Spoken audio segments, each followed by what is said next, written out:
Hello guys, అందరూ ఎలా ఉన్నారు? సో ఇవాళ నేను కొరియన్ ఇన్స్టెంట్ ఫుడ్ అయితే ట్రై చేస్తున్నాను. I'm trying out the world famous Buldak ramen. So ఇవాళ నేను Buldak cream carbonara ramen try out చేస్తున్నాను. సో ఫస్ట్ మనం ప్యాన్లో 600 ml వాటర్ అయితే యాడ్ చేసేసుకోవాలి. ఆ వాటర్ అనేది బాగా బాయిల్ అవ్వాలన్నమాట. బాయిల్ అయ్యే లోపల మీకు ఏమి ఇచ్చారో చూపిస్తాను.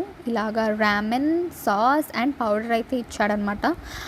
ఇక్కడ వాటర్ అయితే బాయిల్ అయిపోయింది. నేను ఇందులో ఓన్లీ రామెన్ ఒకటే యాడ్ చేశాను. రామెన్ కూడా బాయిల్ అయిపోయింది. ఇప్పుడు ఇందులో నేను ఒక బౌల్లో తీసుకున్నాను. అందులో 6 spoons of water, sauce and powder అయితే వేసేసాను అనమాట. ఇలా వేసేసాక మనం బాగా మిక్స్ చేసేసుకోవాలి ఇలా చాప్ స్టిక్స్తో. మీకు చాప్ స్టిక్స్ అలవాట్లేకపోతే ఫోక్ అన్న యూస్ చేసుకోవచ్చు. నెక్స్ట్ ఇది బాగా మిక్స్ అయిపోయింది. సో స్పైస్ టాలరెన్స్ లేని వాళ్ళు ఏం చేస్తారంటే మీరు చీజ్ అండ్ మిల్క్ వేసుకోవచ్చు రామెన్ బాయిల్ అయ్యే టైంలో. సో టేస్ట్ అయితే ఆసమ్ ఉంది చెప్పాలంటే.